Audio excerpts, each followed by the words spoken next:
Les invito a que abran sus Biblias para meditar en esta mañana en Efesios capítulo 1, versículo 18. Efesios 1, 18. Damos gracias al Señor por los hermanos que se esfuerzan tanto arriba en la cafetería para que podamos disfrutar de un tiempo de comunión, también como la alabanza que nos prepara para recibir su palabra. Estamos muy contentos de ver a personas que hacían tiempo que no estaban aquí con nosotros.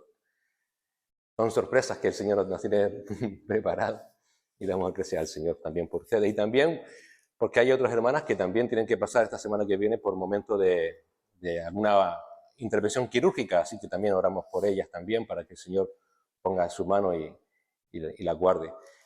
Y también damos las gracias al Señor, cómo no, por supuesto, que podemos abrir las puertas de esta iglesia para proclamar el nombre de Cristo. Porque no hay otro nombre bajo el cielo dado a los hombres en el que podamos ser salvos. Y por eso, si en esta mañana estás aquí y aún no sabes quién es Cristo, Él es Dios hecho hombre, que vino a la tierra a morir por los pecados de todos aquellos que fuimos elegidos por Él desde antes de la fundación del mundo para salvación. Como leímos en Colosenses, en esa situación hemos nacido todos, debajo de la ira de Dios. Y necesitamos a Cristo, el Hijo de Dios, para ser salvos. Él murió y resucitó para nuestra salvación y para nuestra justificación. Él está sentado ahora, reinando con poder, está intercediendo delante del Padre por nosotros. Y si estás aquí es porque Él ha permitido que estés para que puedas escuchar ese mensaje de salvación. Así que también suplicamos al Señor por tu alma, por tu vida, si en esta mañana estás aquí y aún sigues rebelde contra su palabra, rebelde contra su llamado, para que el Señor también te conceda fe y arrepentimiento para salvación. Esa también es nuestra oración. Abramos nuestras Biblias también para seguir estudiando la palabra, para nuestra santificación como creyentes, para seguir siendo conformados a la imagen de nuestro Señor. Y como hemos dicho, estamos estudiando la carta de Pablo a los Efesios y queremos ver en esta mañana el plan de Dios para una iglesia centrada en Cristo que te santifica y que te preserva irreprensible. El plan de Dios para una iglesia centrada en Cristo, que te santifica y que te preserva irreprensible. Y lo que estamos estudiando es la continuación de la oración del apóstol Pablo a los creyentes y que empieza a partir del versículo 15. Una oración que Pablo hace por personas que ya eran salvas, pero que era necesario orar por ellas para que no solamente tuvieran conocimiento de su salvación, sino también para que implementaran ese conocimiento a toda su vida. No solamente de mente, sino también en sus sentimientos y emociones. Fíjate lo que dice el apóstol Pablo en este versículo 18. Mi oración es que los ojos de vuestro corazón sean iluminados, para que sepáis cuál es la esperanza de su llamamiento, cuáles son las riquezas de la gloria de su herencia en los santos. Una de las mayores y más terribles luchas que quizás pasemos nunca y que posiblemente también ya estés pasando es contra tus propios sentimientos, tus propias emociones. Muchas veces nuestro corazón desea cosas que sabemos en nuestro entendimiento que nos es imposible. Y cuando eso sucede, se produce una terrible situación personal. Y es que quiero, pero sé que no puedo. Eso crea desasosiegos, crea luchas intestinas y también luchas tristemente con aquellos que tenemos a nuestro alrededor y que nos están mostrando de que lo que deseamos no es posible. Fíjate en la realidad de esta situación, en la sociedad impía en la que estamos viviendo. Hoy día se está promoviendo el qué. La idea de que cuando haya luchas entre lo que tú crees sentir que eres y lo que sabes realmente que eres, lo mejor es acabar con esa lucha y seguir los dictados de tu corazón, ¿no es cierto? Seguir los dictados de tu sentimiento. Olvidarte de lo que realmente sabes que eres. Así, por ejemplo, si te sientes del sexo contrario al que naciste, cámbialo sin problema. No hay mayor problema. Lo importante es que te sientas bien contigo mismo. Eso es lo importante, que tus sentimientos, que tus emociones estén de acuerdo con lo que tú quieres. Da igual lo que seas. Esa situación de luchas no solamente afecta a esta sociedad, también nos afecta a nosotros como creyentes.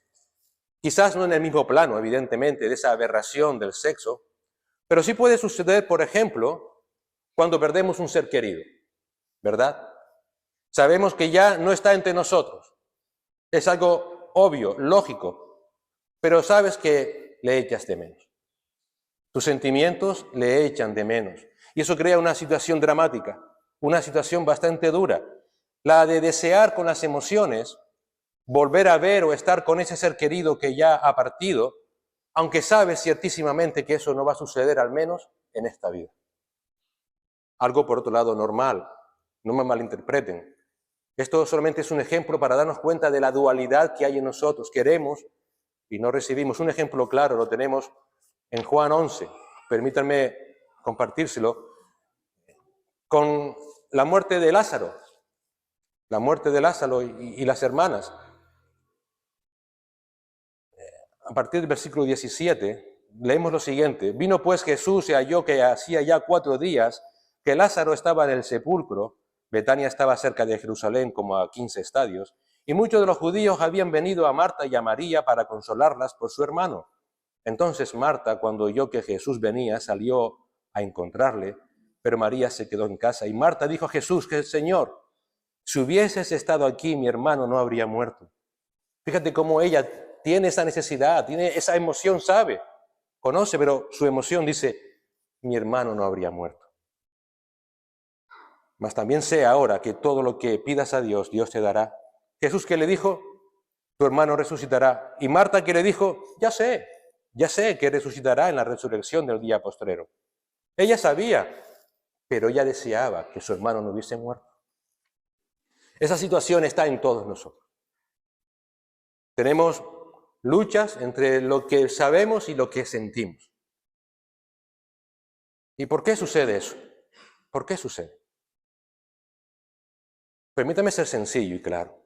Simplemente porque la palabra de Dios no ha afectado de la misma manera a todo nuestro ser. Sé que puede resultar una respuesta simplista, pero es la verdad. Es la verdad.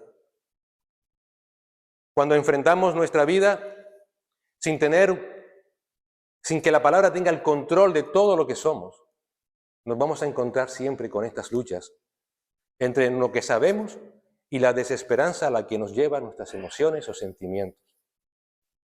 Situaciones que son a veces tan insoportables que nos pueden llevar incluso a que nuestro ánimo caiga hasta desmayar. Es así. Todos pasamos por lo mismo. Con esto tampoco estamos diciendo que los sentimientos o que las emociones no sean buenas, que sean un enemigo nuestro, no lo son. Dios las puso en nosotros. Es parte de la creación de Dios, perfecta, buena en gran manera, como dijo en Génesis 2. Tienen un lugar muy significativo en nuestras vidas, pero debemos saber que solamente serán confiables cuando estén guiadas y controladas por la verdad de Dios. Solamente. Así como también están, o al menos eso decimos, nuestras mentes. Porque muchos de los que estamos aquí conocemos la palabra de Dios. Conocemos quién es Cristo. Pero, ¿qué nos cuesta confiar en Él, verdad? Debemos dejar que la palabra de Dios more en abundancia en nosotros, como leímos antes en Colosenses 3:16. Es decir, que afecte tanto a nuestro intelecto como a nuestras emociones.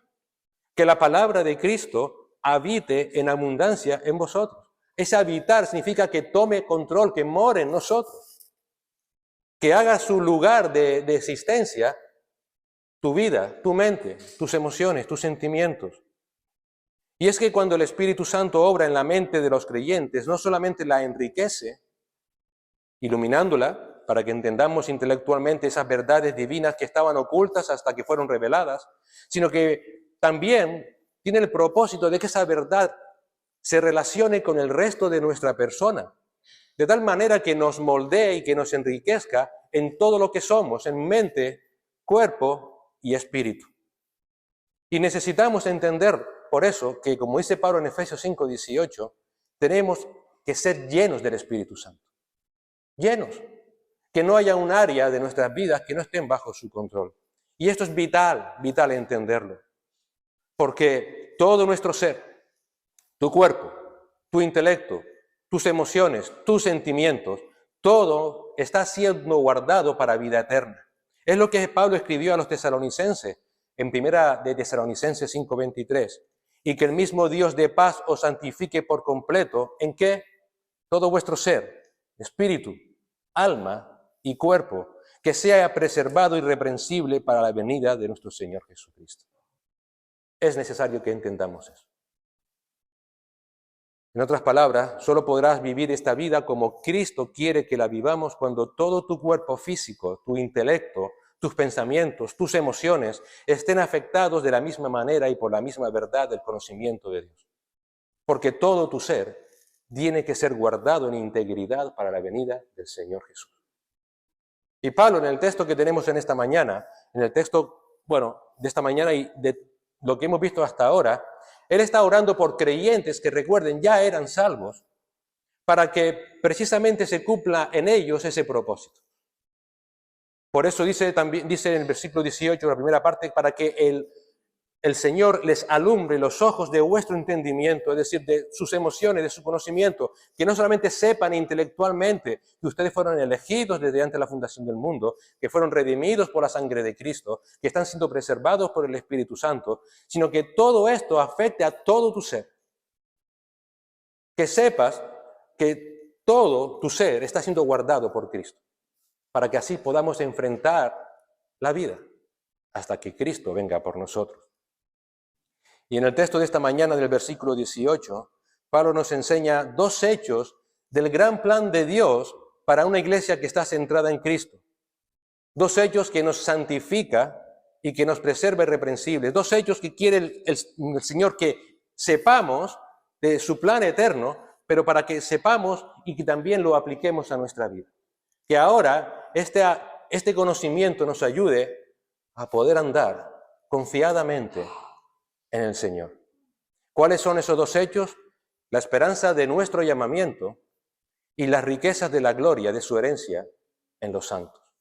La esperanza de su llamamiento y las riquezas de la gloria de su herencia en los santos. Vamos a orar al Señor. Señor y Padre, gracias por este tiempo. Y ayúdanos, Señor, por favor, te suplicamos, para entender lo que este maravilloso plan que tú tienes para nosotros, por tu gracia, Señor, que aún no hemos recibido, pero que recibiremos con total certeza, para que ese conocimiento afecte a toda nuestra vida, para que nos guardemos en santidad, no solamente de pensamientos, sino también de sentimientos, de emociones, Señor, en todo nuestro ser. Y como decía Pablo, todo lo que somos sea guardado irreprensible para el día de la venida de Cristo. Te suplicamos que tu Espíritu Santo nos ayude a entenderlo y aplicarlo a nuestra vida. En Cristo Jesús. Amén. El contexto de los Efesios, creo que más o menos ya lo hemos dicho alguna y otra vez, pero la iglesia que había en Éfeso era una iglesia bastante peculiar. Peculiar en el sentido de que realmente eran hermanos que habían salido de una situación bastante atrayente por el mundo. La ciudad de Éfeso era una ciudad que era un puerto y como puerto pues tenía mucho tráfico marítimo y había mucha riqueza material. Mucha.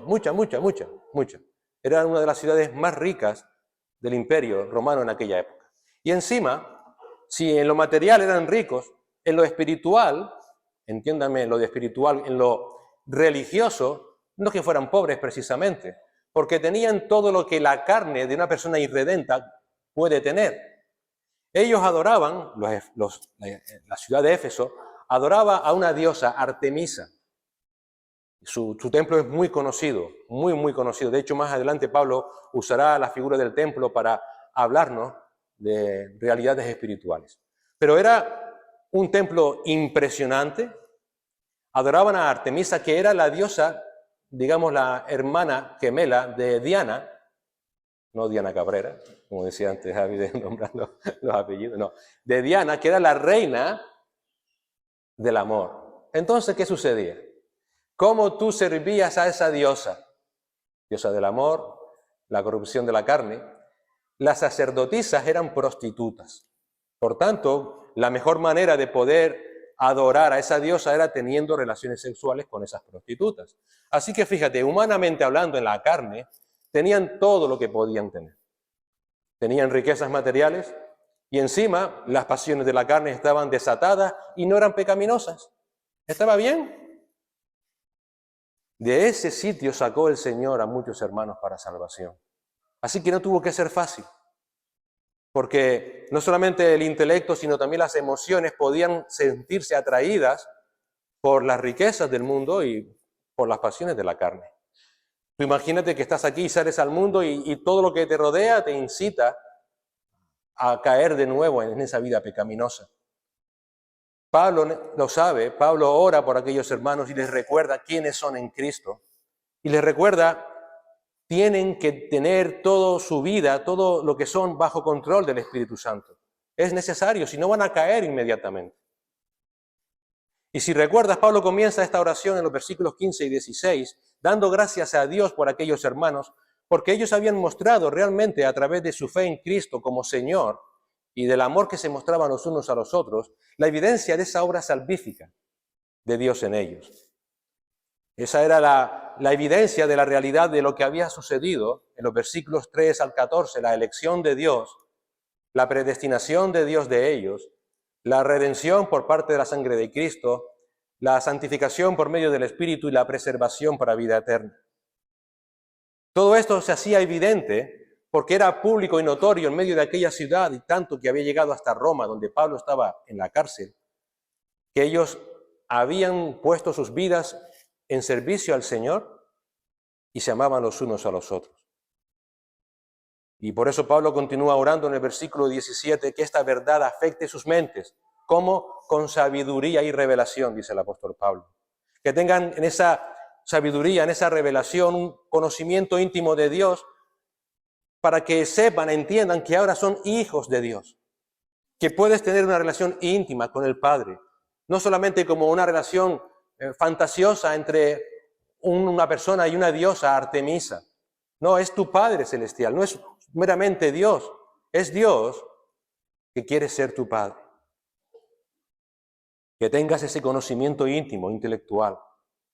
Y para que también ese conocimiento de Dios como Padre no solamente afectara su mente, sino también todo lo que son, sus emociones, sus sentimientos, les dice que Él ora al Padre para que sus ojos también sean alumbrados en su entendimiento. La palabra original traducida en la Reina Valera como entendimiento es cardia, con K, de donde viene la palabra corazón y todo lo que tiene que ver con lo mismo. Por ejemplo, un ataque cardíaco viene de cardia, de corazón, que también se traduce como entendimiento. Por eso la Reina Valera traduce este versículo: mi oración es que los ojos de vuestro corazón sean iluminados. Pero recuerden, como ya dijimos la semana pasada, que también el corazón tiene un uso figurado como el centro de los pensamientos, de las emociones, de la conciencia de la persona.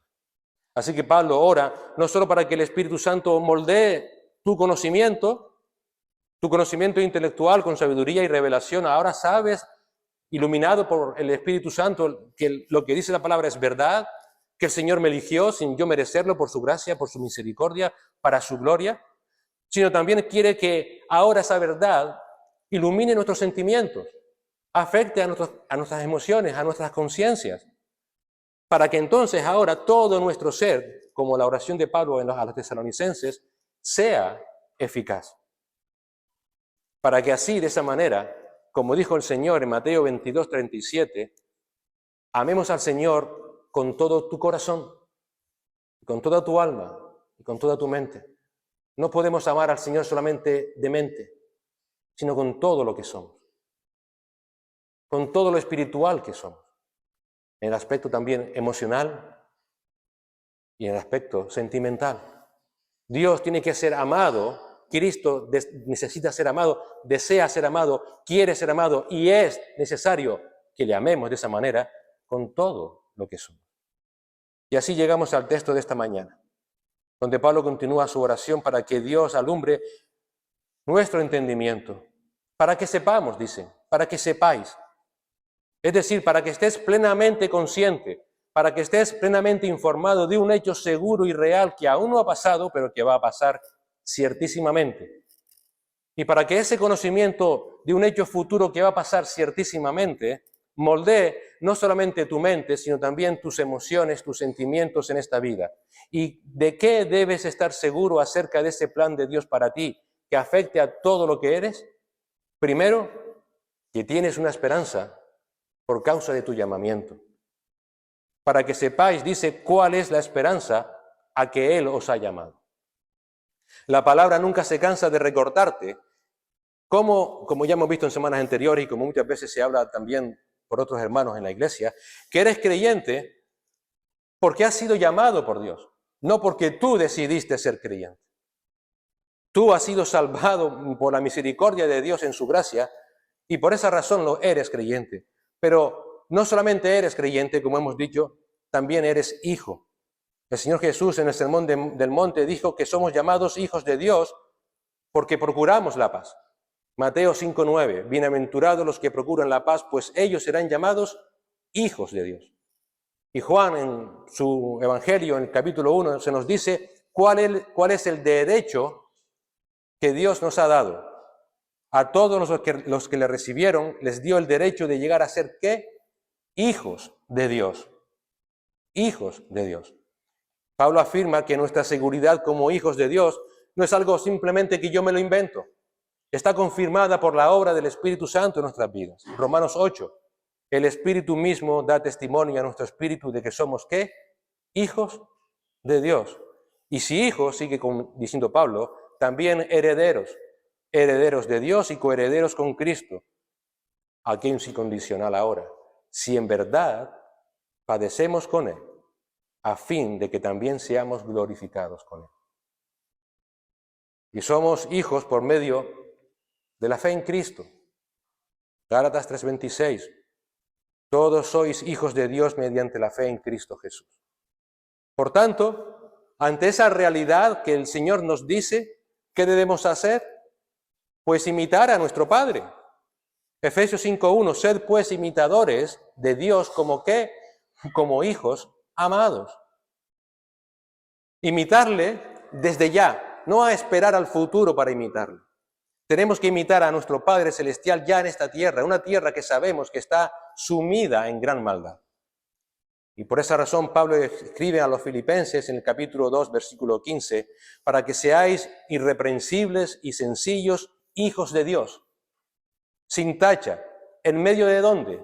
De una generación torcida y perversa, en medio de la cual resplandecéis como luminares en el mundo. Tenemos que imitar a Cristo, tenemos que imitar al Padre, porque somos sus hijos. Tenemos que hacerlo en este mundo, no esperar a la eternidad. Por esa razón, Pedro afirma en 1 de Pedro 2:9 que nosotros, los hijos de Dios, hemos sido llamados de las tinieblas a su luz admirable. Y aún más, también ha sido llamado por la gloria de Dios y para su excelencia. 2 de Pedro 1:3, pues su divino poder nos ha concedido todo cuanto concierne a la vida y la piedad, mediante el verdadero conocimiento de aquel que nos llamó por su gloria y excelencia. Por tanto, ahora, como hijos de Dios, tienes un llamamiento santo que debe afectar a todo lo que tú eres. Porque Dios te ha salvado y te ha llamado con un llamamiento santo, según Timoteo 1:9. No según tus obras, sino según su propósito y según la gracia que nos fue dada en Cristo Jesús desde la eternidad. Y por eso ese conocimiento, saber esto, que Dios me salvó, me hizo ser su hijo para que pudiera vivir en esta vida como Él quiere que viva siendo su hijo. Por tanto, sabiendo todo eso, este conocimiento debe moldear todo lo que tú eres. Debe moldear tus decisiones, tus afectos, tus pensamientos, tus relaciones, el cómo ves a las personas y cómo las tratas cuando no son creyentes. No puedes tratarlas como si fuesen basura, porque ¿qué te distingue? No podemos pagar mal por mal porque el otro me está pagando mal y voy a actuar igual. No puedes hacer así. Nos olvidamos muchas veces de que vivimos en medio de una sociedad perversa. Pero a veces también nos olvidamos que no podemos vivir como ellas. Ya lo dijo Pablo en Colosenses 3. No sigan viviendo como vivían antes. No podemos seguir pagando a la gente aunque estén en el mundo y nos hagan daño con el mismo daño. Entonces, ¿qué te distingue? ¿Cómo puedes decir que eres un hijo de Dios cuando tienes que imitar a Dios? Debe de moldear el cómo enfrentas tus problemas, el cómo enfrentas tus luchas. Todo tiene un fin, un llamado santo de Dios para ti. Todo lo que vives no es fruto de la casualidad, ni de la mala suerte, ni de la buena suerte. No es porque unos quieran hacerte daño o fastidiar tu vida. Todo está dentro del plan de Dios para tu llamado como hijo de Dios, de ser santo, como Él es santo, en medio de una generación perversa. No puedes enfrentar la vida, sus retos, sus dificultades, si no estás consciente en tu mente y en tus emociones y sentimientos de esta realidad. Porque puedes salir de aquí pensando, bueno, soy hijo de Dios, pero luego, ¿cómo enfrentas esa verdad en tu corazón? Con los retos, las pruebas de cada día. Y ese llamado tiene una esperanza. Ahora que eres hijo de Dios, Dios quiere que sepas como mi hijo tienes esperanza.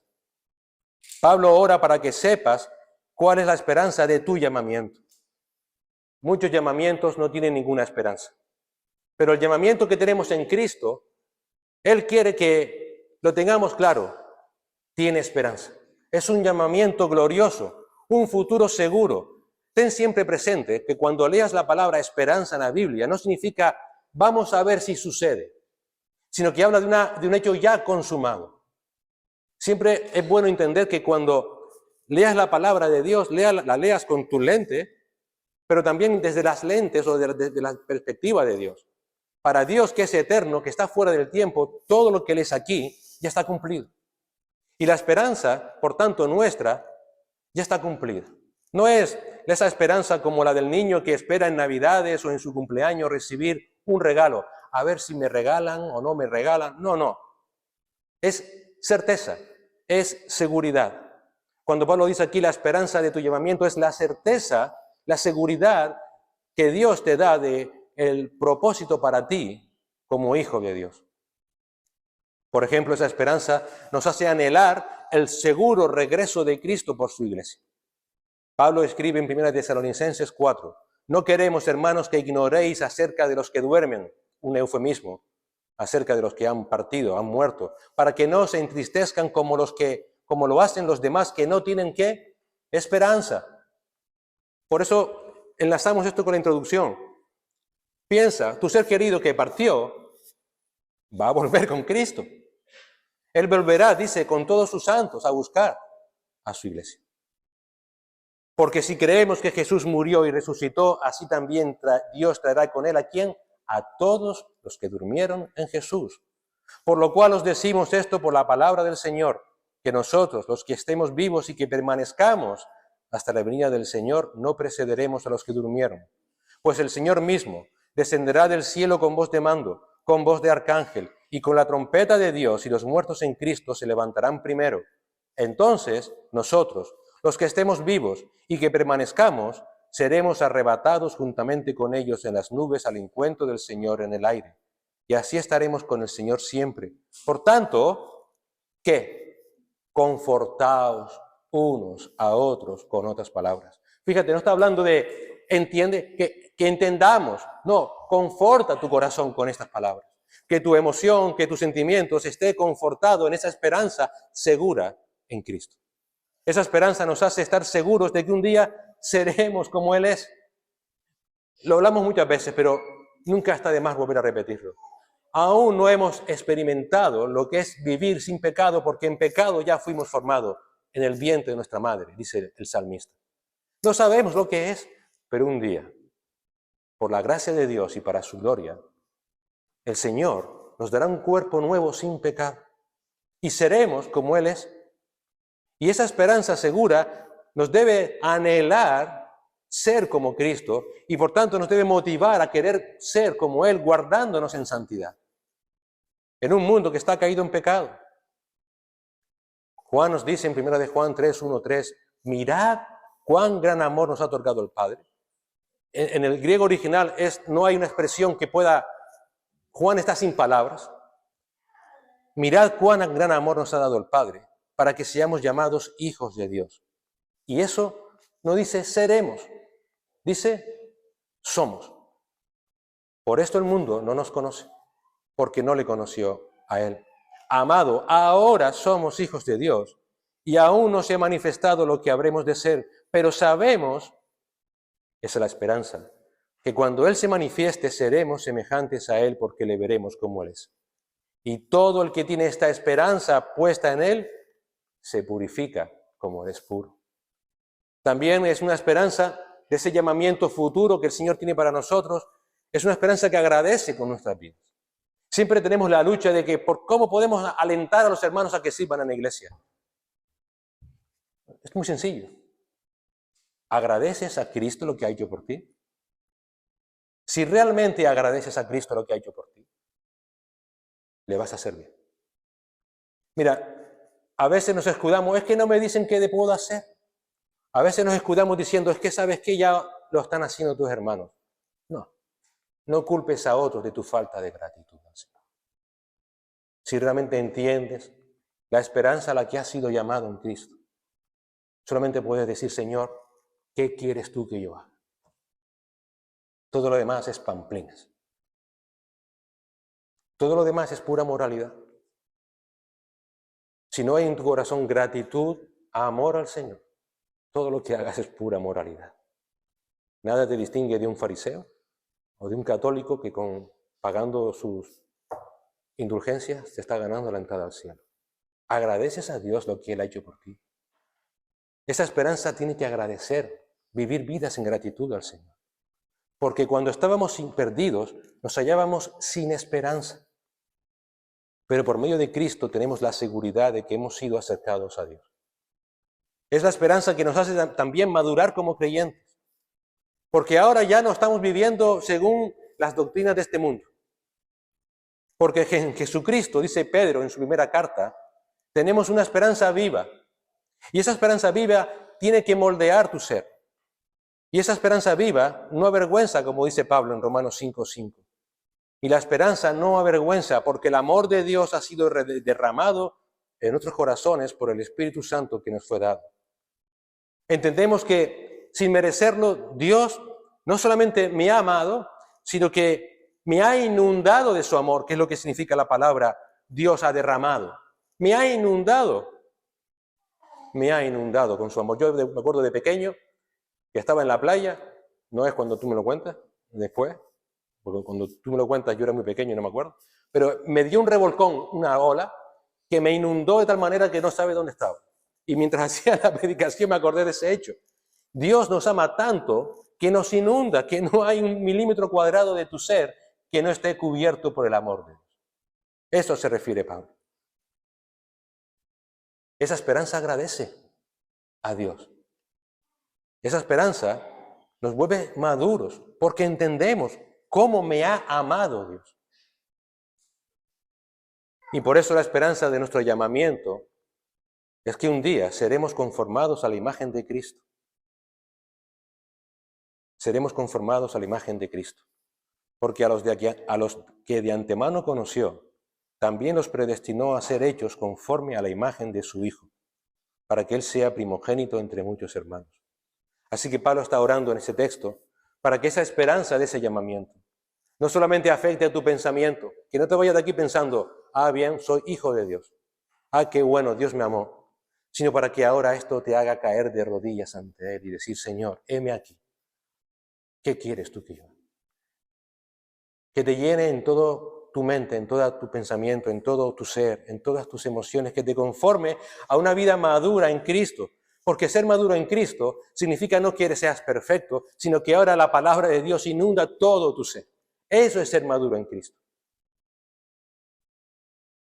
Como leímos antes en Colosenses, en el capítulo 1, nosotros proclamamos amonestando a todos los hombres e enseñando a todos los hombres con toda sabiduría, a fin de poder presentar a todo hombre maduro en Cristo. Que esa persona todo su ser esté cubierto por la palabra de Dios. Un creyente maduro, nunca te olvides, no es la perfección, no es que lo hagas todo bien, no es que nunca te equivoques, no es que no tengas luchas, sino es aquel que en pensamiento, en sentimiento, en emoción, todo su ser está siendo guiado a la voluntad de Dios revelada en su palabra, para ser así conformado a la imagen de Cristo en su plenitud. Cuando eso no sucede, cuando los sentimientos van por un lado y los pensamientos van por otro, eres un inmaduro espiritual. No lo digo para ofenderte, es la realidad. Estás siempre con luchas, con miedos, con temores, con dudas. ¿Qué hago? ¿No hago? ¿Soy salvo? ¿No soy salvo? Estás siempre así. Te miras más a ti que a Cristo. Un ejemplo de una iglesia inmadura, en este sentido, era la de Corinto. Su confianza en qué estaba puesta, en la palabra de Dios, no en sus sentimientos. Para ellos, el conocimiento de la voluntad de Dios era importante, pero sus sentimientos lo eran más.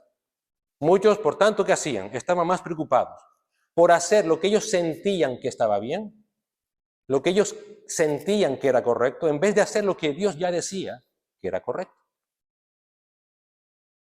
Si alguna vez te has preguntado, ¿soy un creyente maduro? Pregúntate, cuando tomas tus decisiones, ¿qué te guía a tomarlas? ¿Tus emociones? ¿Lo que te hace sentir bien y acostarte a gusto contigo mismo? ¿O la palabra de Dios? Según respondas, sabrás si eres maduro o inmaduro. Y por esa razón, aquellos corintios inmaduros, ¿qué hacían? Ellos anteponían sus sentimientos por encima de la voluntad de Dios. ¿Y cómo se manifestaba esa inmadurez? Pues toleraban dentro de la iglesia pecados horribles. Por ejemplo, toleraban, como dice Pablo en 1 Corintios 5, el pecado de un hombre que adulteraba con la mujer de su padre, pero ellos eran tan buenos que lo toleraban. Somos tan buenos que está bien que lo haga, no pasa nada, es mi hermano. O también toleraban abusos en la cena del Señor. Algo terrible, porque por esa causa, dice Pablo, muchos entre ustedes duermen o están enfermos. O sea, estaban teniendo consecuencias físicas. Todo esto lo permitían, ¿por qué? Porque sus sentimientos, sus emociones, no estaban siendo guiadas, no estaban siendo conformadas a lo que Dios les había revelado en la palabra y a la cual ellos debían conformar sus vidas. Anteponían sus sentimientos carnales, olvidaban que el corazón es engañoso, los sentimientos, las emociones, que sí, que te pueden hacer sentir bien, pero que te está engañando. Has quitado la voluntad de Dios para poner tu emoción, tu sentimiento en su lugar. Y por esa razón Pablo les dice en 2 Corintios 6, del 11 al 13, nuestra boca, oh Corintios, os ha hablado con toda franqueza. Nuestro corazón se ha abierto de par en par. No estáis limitados por nosotros. O sea, ¿sabes qué? Les he dicho todo. Todo lo que respecta a la voluntad de Dios, se los he dicho. Todo. No están, por tanto, limitados a decir, ignoramos esto de la voluntad de Dios. ¿Qué era lo que les limitaba? Segunda parte del versículo 12. Sino que estáis limitados en vuestros sentimientos. Ellos lo sabían todo, pero ¿saben qué decían? ¡Qué yache! Pero yo me siento mejor haciendo esto. Ahora bien, dice, por esa razón, en igual reciprocidad, os hablo como a niños. Es decir, como a inmaduros. Debido a esta situación, te hablo como una persona espiritualmente inmadura. En otras palabras, les dice, están tan dominados por sus emociones, por sus sentimientos, que no puedo hablarles las verdades de Dios como adultos, sino como a niños. Sus emociones impiden recibir la verdad de Dios. En vez de estar controladas por la verdad de Dios, sus vidas están siendo controladas por sus emociones, por la distorsión de lo que ustedes entienden que es actuar como Dios quiere.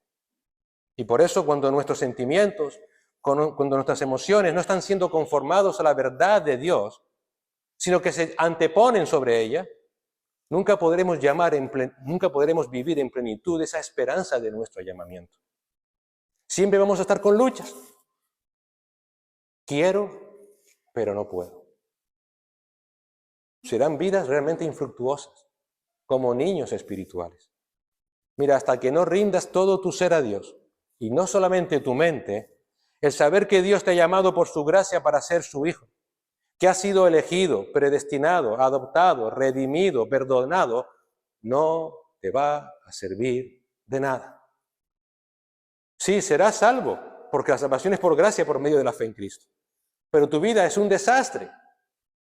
No podrás realmente rendirte a Cristo como debieras. No vas a ser la luz y la sal que Dios te demanda. Y aunque serás salvo, vas también a recibir las consecuencias. Porque Dios al que ama, disciplina. Dios no quiere una simple parte de ti, quiere todo tu ser. Y para eso Él te deja su palabra y su Espíritu Santo para que vayas madurando más y más a la imagen de Cristo, que es la esperanza a la que has sido llamado. Debes rendir tus pensamientos, tus sentimientos, tus emociones a Cristo, a esa esperanza de su llamamiento, de que un día serás como Él. Muchos creyentes están sumidos hoy en la desesperanza, no porque no han querido someter todo su ser, no, sino porque no quieren simplemente aceptar el llamado de Cristo. Y esto es algo que nos cuesta entender. Hemos sido llamados a ser como Cristo, pero no queremos ser como Cristo. Queremos que Él nos salve, pero ¿sabes qué? Soy como soy. Y Dios me ama tal como soy. Y no es así, no es así. Muchos están hoy sumidos en la desesperanza porque no han querido rendir todo su ser a Cristo. Sí, entienden que son salvos, pero no entienden a la esperanza que han sido llamados y que debe transformar toda su vida. Por eso las circunstancias de la vida, las pruebas, les llenan de temor, de frustración. Leía, me río porque me acabo de acordar ahora, leía de unos hermanos en Corea del Norte, cómo aquellos hermanos vivían. No tenían nada.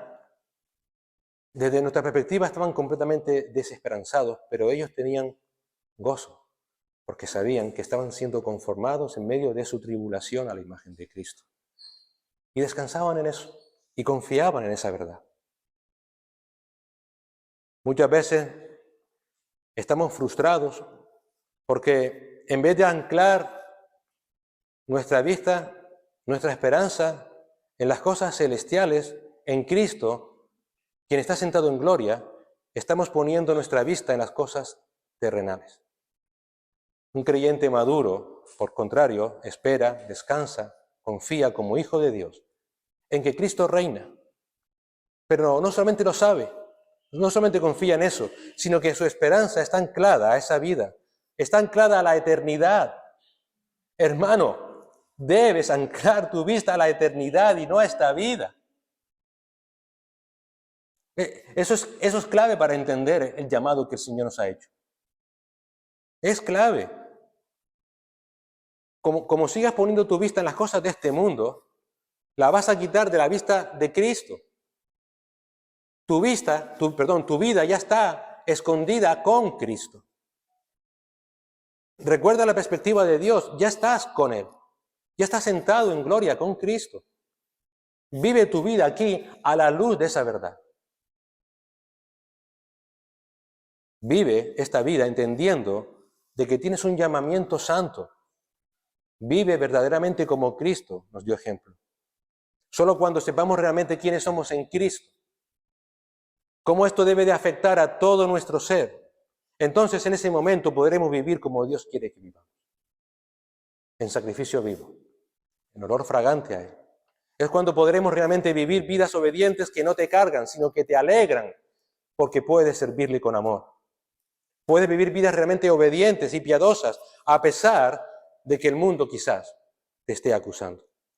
Podrás vivir vidas que realmente exalten a Cristo y no vidas con simplemente una apariencia de piedad. Muchos viven de esa manera.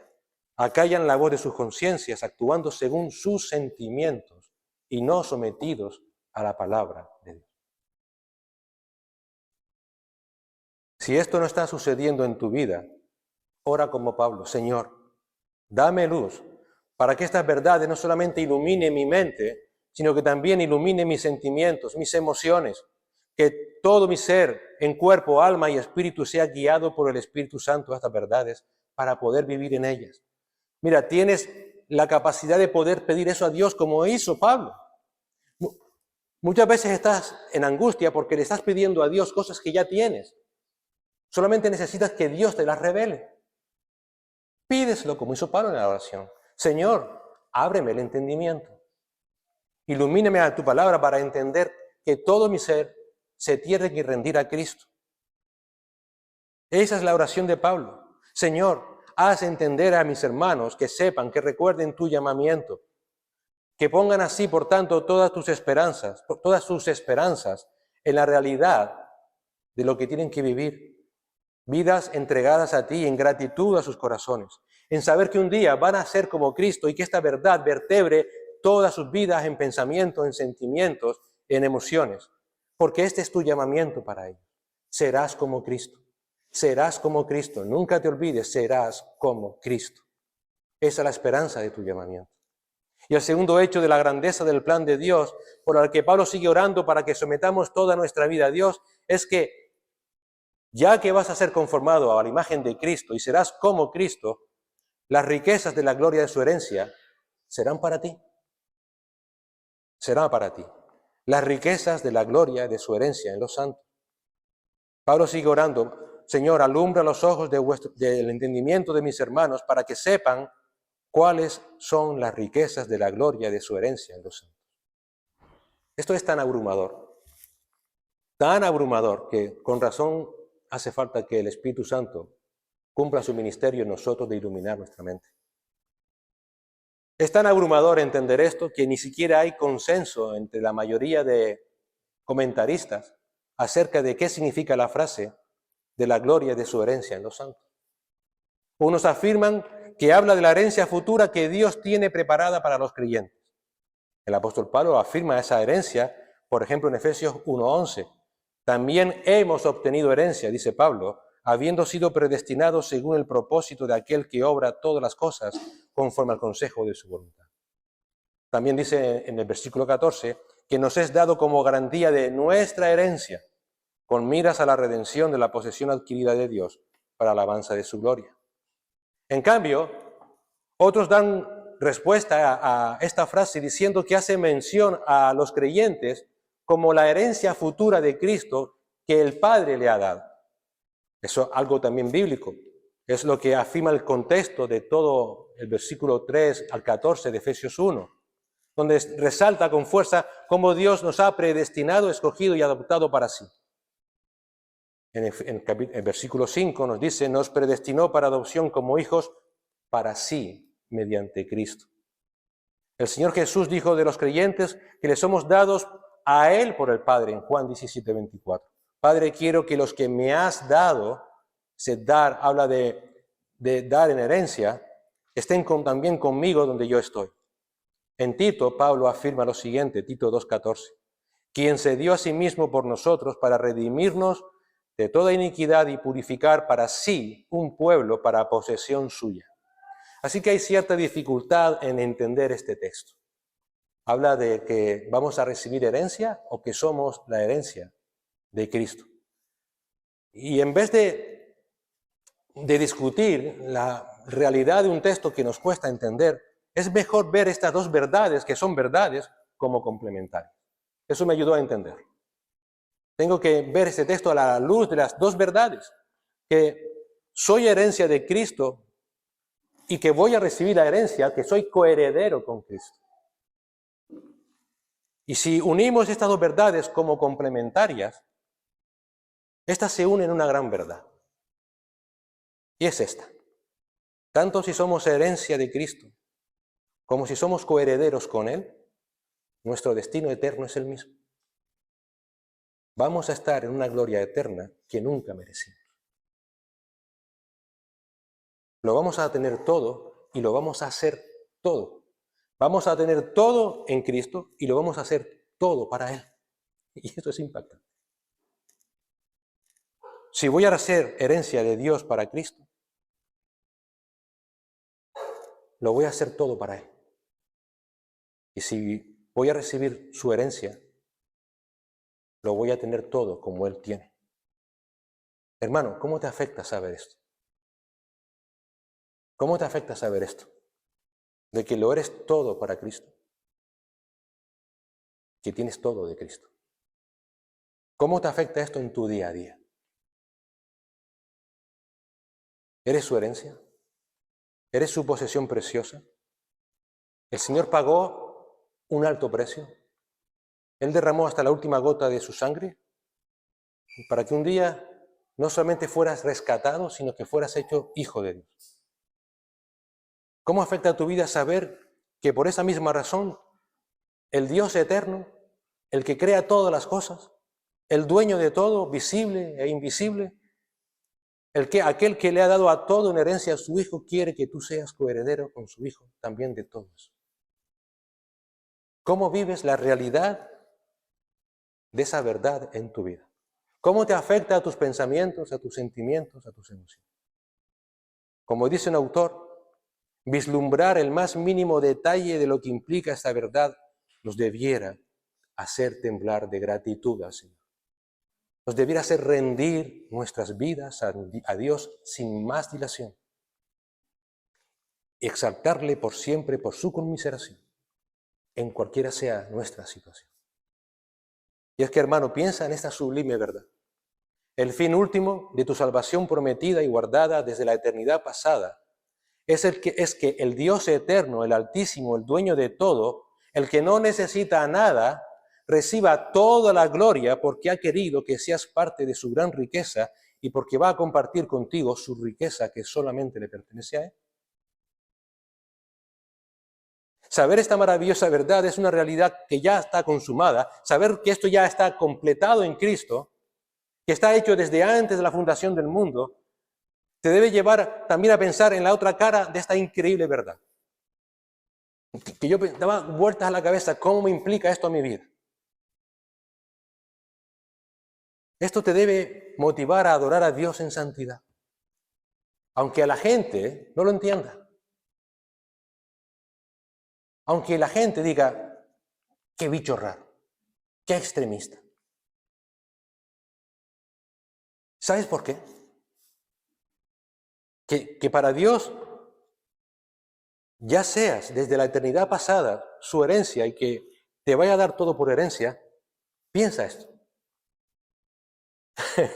Dios te trata no en base a tu pasado, ni en base a tu presente, sino a lo que te espera en tu futuro.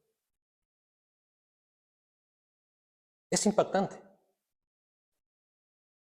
Dios te trata hoy como lo que desde tu perspectiva serás en el futuro. Por eso entiendes que cuando pecas y no te arrepientes, Dios te va a tener que disciplinar.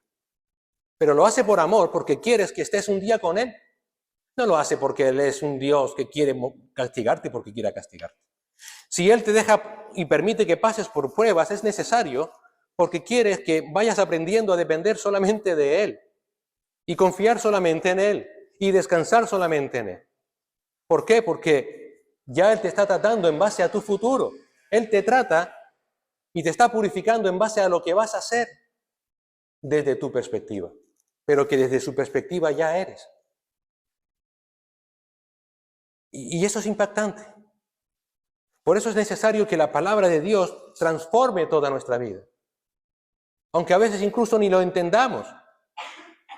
Por eso todo lo que ahora vives, sea lo que sea, debes vivirlo a la luz de quién serás y no de quién eres ahora. De esa herencia eterna que eres para Dios y que recibirás juntamente con Cristo. Que esa perspectiva de la realidad forme parte de tu contexto actual. Que forme parte y haga de ti persona. Que moldee lo que eres. Esa seguridad, además, está unida al hecho de que todo es por gracia. Sabes en tu mente, Espero también que en tu corazón, de que has sido salvo por la gracia de Dios, pues la misma gracia es la que te da certeza de que ya estás en la gloria. Pablo dice en Colosenses 1:21 al 23, y aunque vosotros antes estabais alejados y erais de ánimo hostil, ocupados en malas obras, fíjate, aunque vosotros antes estabais alejados, erais de ánimo hostil, ocupados en malas obras, sin embargo, Él os ha reconciliado en su cuerpo de carne mediante su muerte, a fin de presentaros santos, sin mancha, irreprensibles delante de Él. ¿Cuál fue la perspectiva de Dios para salvar a aquellos colosenses? ¿Su pasado? ¿Que estaban alejados de Dios? No, el fin era que un día fueran presentados santos, sin mancha, irreprensibles delante de Él. Esa es la perspectiva de Dios. Así que glorifica a Dios en tus pruebas. Dale las gracias al Señor por sus luchas, por todo lo que sucede en tu vida. Por todo. Porque Dios ya te ve en su gloria. Por eso Pablo ora por los creyentes, para que entendamos y para que vivamos esa esperanza de esas riquezas de la gloria de su herencia en los santos, no solamente a la luz de la eternidad, sino también a la luz de los acontecimientos que vives en este presente, a la luz de tu realidad cotidiana. Tu esperanza es Cristo mismo. Lo era antes de que nacieras, lo es ahora que el Señor te salvó y lo será por siempre. Todos los recursos necesarios para poder sobrellevar esta vida ya te han sido dados. Segunda de Pedro, su divino poder, ese divino poder, ya lo veremos si Dios quiere la próxima vez que prediquemos, es el Espíritu Santo. Mediante el Espíritu Santo tenemos todo lo que concierne a esta vida. Todo. Piensa en esto. Tus lágrimas, las dificultades de tu camino, tus sufrimientos, tus angustias, tus tribulaciones. Nada de eso está siendo confrontado en soledad. Nada. Aunque no veas a Cristo, Él está. Eres templo del Espíritu Santo. No estás solo. No. El Señor está a tu lado porque Él tiene un plan eterno para ti. Porque eres suyo, su herencia. Y Él, en su amor, en su compasión, en su misericordia, te quiere dar todo lo que es de Él. Señor Jesús dijo en Mateo 28:20, esta frase tan conocida, he aquí, ese he aquí es ciertísimamente, yo estoy, no dice estaré, es un presente continuo, sin fin, yo estoy con vosotros todos los días. ¿Hasta cuándo? Al fin de tu mundo, de tu vida. Siempre, siempre, siempre. Podrá suceder que aparentemente pases desapercibido para muchos cuando sirvas al Señor, pero nunca pasarás desapercibido para el Señor. Puede ser incluso que podrá suceder que ese servicio sea incomprendido para muchos, pero nunca lo será para el Señor, porque Él te está usando para su gloria. O podrá parecer que en las grandes dificultades de tu vida estés solo, pero recuerda, nunca estás solo. Hay una realidad que aunque no ves, es más ciertísima que lo que ves, que su gracia siempre te sostendrá.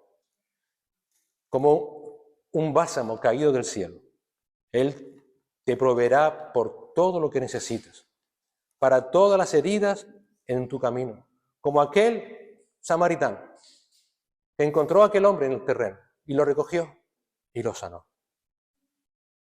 El Señor siempre estará a tu lado curando tus males, para que nunca te sientas solo, para que no te sientas nunca incomprendido. Tú sabrás siempre que Él te está mirando con ojos de amor para confortarte.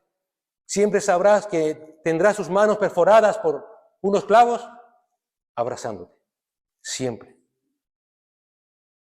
Siempre podrás escuchar la voz del Señor como a Moisés, como a Josué, Mira que te mando, que te esfuerces y que seas valiente. Que no temas, que no desmayes. ¿Por qué? Porque Jehová tu Dios estará contigo donde quiera que vayas.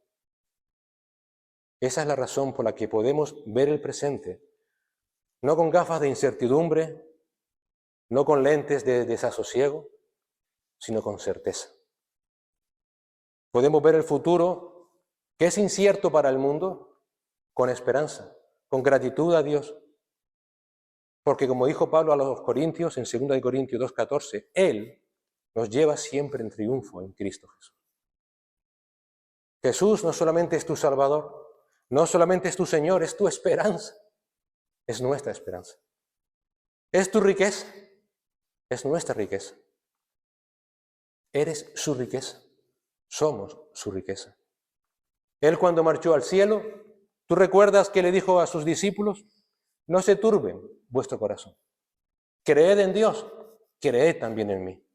En la casa de mi Padre hay muchas moradas. Si no fuera así, yo no os lo hubiera dicho. Voy a preparar lugar para vosotros. Él fue resucitado de entre los muertos para nuestra justificación, pero Él también ascendió al trono de la majestad en las alturas para abrir un camino seguro, un camino de esperanza, un camino por el que todos los creyentes vamos a transitar un día y que ya estamos transitando, el camino a la vida eterna. Verdaderamente la puerta de ese camino es estrecha, verdaderamente ese camino es angosto, dijo el Señor, pero es un camino seguro. Cuando entres por esa puerta, cuando empieces a caminar por ese camino, tu destino es uno, la gloria con Cristo. Por eso el Señor dijo que ese camino es seguro, es fácil. Porque para esto, dice el apóstol Pedro 2:21, para este propósito habéis sido llamados. Cristo sufrió por vosotros, dejándoos ejemplo para que sigáis sus pisadas. Ese camino es seguro y es fácil porque Cristo ya dejó las pisadas de ese camino. Simplemente sigue esas pisadas. Por eso el Señor Jesús dijo, mi yugo es fácil, ligera es mi carga. Si sigues a Jesús por la misma senda de su sufrimiento, llegarás también por la misma senda a su triunfo glorioso por la eternidad. Por eso Pablo pudo decir, todo lo puedo en Cristo que me fortalece.